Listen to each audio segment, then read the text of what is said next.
Hey everyone, it's episode 122 of the Diet Diaries. I'm going to try to keep this one again a little on the shorter side because I want to, or not because, but I want to talk today about self-care. But I'm going to do it maybe in a slightly different way than you might be expecting when you hear that that's what this podcast episode is about. And I'm going to ask you a couple questions that I'm going to kind of use to frame the conversation. Here's the first one. Question number one. What would happen if you took care of yourself the way you took care of everyone else in your life? Let's just pause and let that sink in for a moment. This question kind of popped into my head a while ago when I scrambled and made a note of it in the notes section of my phone, which is where I keep track of all of my ideas. And I sat on it for a while. And I wrote a post about it on Instagram a couple of weeks ago, which I don't think many people saw because a lot of people don't see my posts on Instagram. And I also just can't talk about things in depth there the way that I can here. And so I want you to think about that. What would happen if you took care of yourself the way you took care of everyone else in your life? Part two to that, it's kind of like a corollary, sort of like an overlap, but a little different.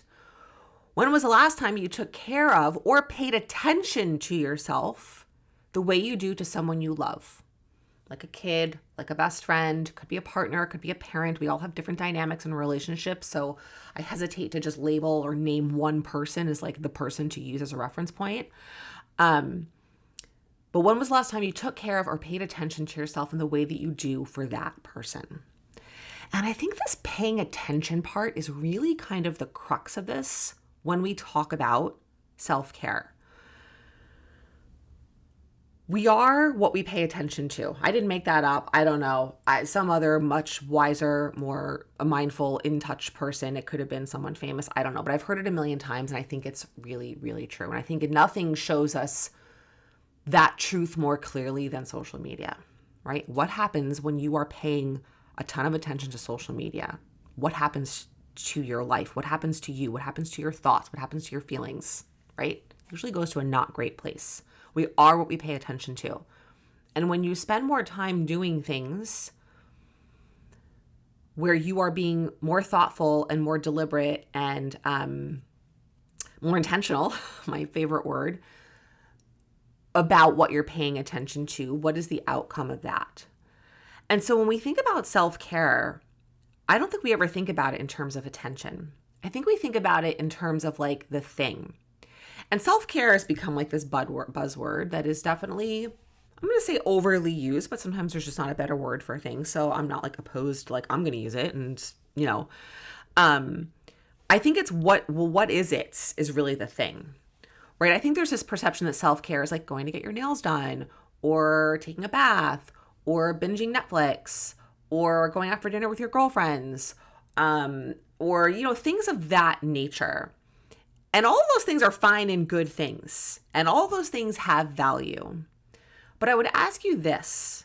If those are the things that you are relying on and using for self-care, what is the quality of your attention while you are doing those things, right? When you're binging on Netflix, right, you're totally tuned out, right? And there's value to that, right? This is not an either or thing. This is a both and thing. We can do all these things I just mentioned, but it's not enough. That is not enough to be all of your self-care. Because when we're doing those things, we're not really paying attention to ourselves. We're kind of paying attention to something external. When I get my nails done or I get a pedicure, I'm on my phone the whole time.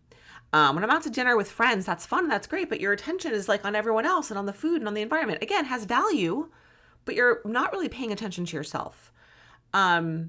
I'm not a bath person at all. Maybe I don't know, it depends if you take a bath, where's your attention? Maybe it is. Maybe you are just kind of sitting there and enjoying sort of the experience of being in the water, and maybe you light a candle, or maybe not. Maybe you're on the phone. Maybe you're listening to a podcast. Maybe you're listening to an audiobook. Again, those are all fine things. I want to be super clear. This is not either or. These things aren't bad. They have tons of value.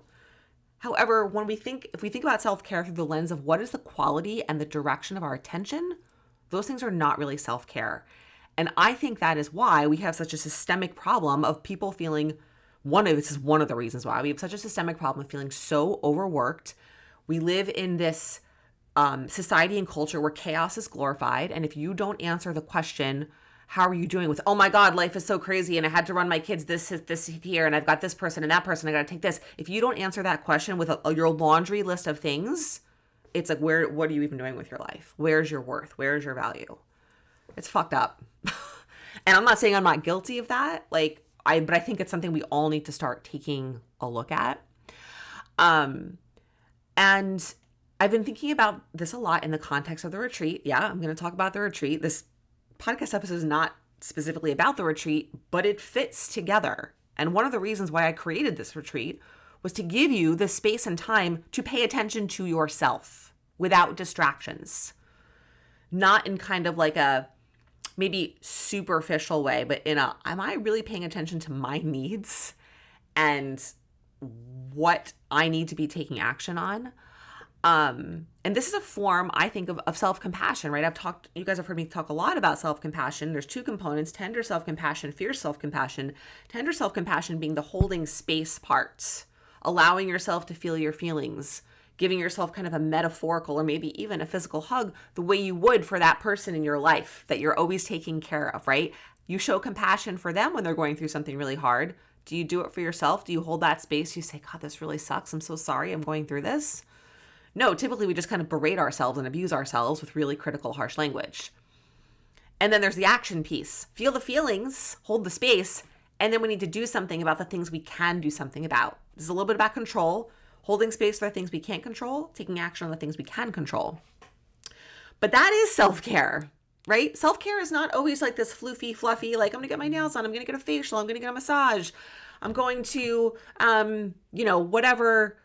whatever the thing kind of is. And I love getting facials. And it is a form of self-care, but it is not the only form of self-care. And if I only relied on that to be my self-care, I'd be in a not great place. You know what? Self-care therapy is self-care. Moving your body is self-care. How you use food is self-care. How you prioritize sleep is self-care, right? Yes, those are components of your health, but they are also things that directly impact how you feel in your body and how you show up in the world. And you can go get a facial and get your nails done, get a massage and go for a girls' weekend and binge Netflix all you want. And if you're also eating in a way that you know feels really shitty and you are in a place in your body that doesn't feel good, all that self-care in the world is never going to change that. And so that's why it comes down to where am I putting my attention? And yes, I know it's hard to pay attention to how am I exercising, how am I eating, how am I talking to myself. I know that. I get it. And that's, again, one of the reasons why this retreat exists. So you can give yourself undivided attention. Just think about that. I feel like growing up, you'd hear teachers say, I want your undivided attention. Could you imagine how powerful that is to pay attention to just one thing and have that one thing be yourself? No, and I'm sure there's some of you out there being like, yeah, that's fucking terrifying. I don't want to pay that much attention to myself. I get it. And there's a reason for that, because that means we're facing things. It means we have to notice things. It means we have to address things that sometimes it's easier to not address those things. I get it. And also, we can't keep ignoring these things forever and then be frustrated that nothing's changing and be upset about how we feel in our body, right? It's like, that's a little bit of real talk, talking out of both sides of our mouths. Again, not saying I haven't done this. We're all human. We all do it. And we also need to be honest with ourselves about what we want and the actions that we're taking. So really the purpose of this episode is to get you thinking about self-care. What role does it have in your life? And starting to shift thinking of self-care as like time alone or time with friends or time to check out, all needed. I'm going to keep saying it, all needed, all important, all have value. In addition to that, time to pay attention to yourself and to yourself beyond those more kind of superficial things. Pay attention to yourself. And if I'm really upset about if I am in a bigger body and carrying around extra body fat because I know that I'm not paying attention to what I'm eating and my eating habits are not in a good place, paying attention to that. If I know that every time I look in the mirror, I'm ripping myself apart and telling myself I need to go on a diet, I need to lose 20 pounds, I need to fit into a smaller size, starting to pay attention to why I'm talking to myself that way and starting to learn skills to address that. I think we all know that exercise is good for us. If we're not making time for it, if life feels overwhelming and busy, that's all real stuff.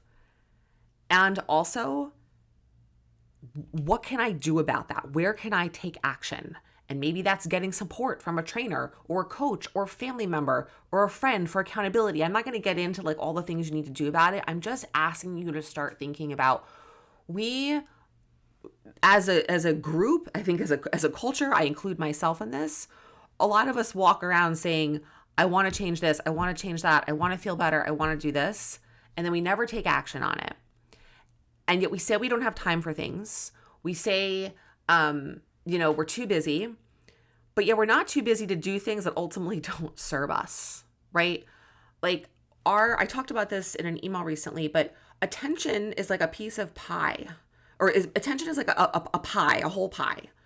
It gets divided up into little slices. It's not infinite, it is finite. We do not have infinite amounts of attention to allocate to things. So as we add things we need to pay attention to, those pie slices just start to get smaller and smaller and smaller. We have to pull attention from one thing in order to give it to another. However, if there's things we're paying attention to and giving energy towards that don't actually need it or are not productive or not serving us, that would really be a good place to get it from versus pulling it for something that still needs it. I know for me, this is like around like social media. I think very few of us can sit here and say that we don't have a problem with social media. A struggle for me is that I use it for my business. I use it to communicate with you, and that brings me so much joy and so much happiness. It's the personal side of things, how I'm using it, not for work things. That's the issue. It's not the work piece of it. So I know that's an attention suck for me. And I'm like, I don't have time for this, sometimes that. Oh, but I have time to sit on Instagram and just scroll and then get caught up in my own head and start self-criticizing and going into like the black hole of Instagram, but I don't have time or attention to read more or to journal, things that are a really important form of self-care for me that I'm choosing not to make time for right now. Because then if I'm on my phone, then I'm up too late. So then I set my alarm to get up early to journal, but I can't because I'm tired. Because it's all spirals. And I'm sure you're nodding your head listening. Yep, I know what you're talking about. So I don't mean to sound like I'm getting off topic. I want to bring it back. Is where's my attention? Where am I paying attention to? Too much time is going to social media. So then when I want to add a really quality form of self-care, I have to pull attention from that. I have to figure out where I'm going to source that from. And so I think that's really it. There's no reason to keep saying the same things over and over again, although once is never, as my mentor says. And if this is resonating with you and you are around the weekend of May 19th to the 21st, come join us. Come experience what it feels like to give yourself undivided attention. Honestly, it'll change your life because I've had this experience many times before. And the first time it blew my brain open. I'm like, oh my God, I don't have to pay attention or be responsible for Danny, for Ben, for work, for scheduling, for running around, for errands, for Izzy, for anything. And it opens up so much space in your brain. And that is really one of the big game changers about this retreat. And as a result, you will go home well rested, well fed, well moved, and with a crystal clear, personalized action plan about where you're going to put your attention and how you're going to do that when you get home, when everything does flood back in, right? Small, sustainable changes. So that's the piece about the retreat. All the info, show notes, DM me. You guys know where to find it. Separate from the retreat though, just to kind of wrap this up, start paying attention. It's like a no pun intended. Start paying attention to where your attention goes. I used to say a lot when I taught yoga, notice what you notice. Same idea. Pay attention to where your attention goes. And in terms of self-care, the things that you identify in your life as self-care, where is your attention during those things? Is it on you or is it on something external? And know that part of self-care, an essential, non-negotiable part of self-care is paying attention to yourself. And that might not look like something like luxurious. We kind of think of self-care as being like a luxury and something like, again, like facials and manicures and massages and girls' weekends and Netflix binging. And again, 64th time this episode, I'll say that all has value and meaning. It is not enough. Your attention needs to go to you, and sometimes that's hard work. And if it feels scary to think about doing that, to be honest, it probably means you need to do it even more. So I think that's all I want to say for today. This is really more about creating awareness. I will share more kind of tools and ideas in future episodes, kind of about how to do this. I'm going to do an episode very soon in the next month or so about the role of movement in this, and some really specific tools that will connect back to this. So thank you for being here. As always, thank you for listening. You guys are the best. And next week is my secret, super secret, not super secret, because if you're on my email list, you know who it is, but I'm not going to announce it. The special guest that I'm super excited about, and the interview was phenomenal, and you guys are going to love it, and I'm so excited. That's going to be, so this is April 3rd episode. That's next week, April 10th, and that's all. Okay,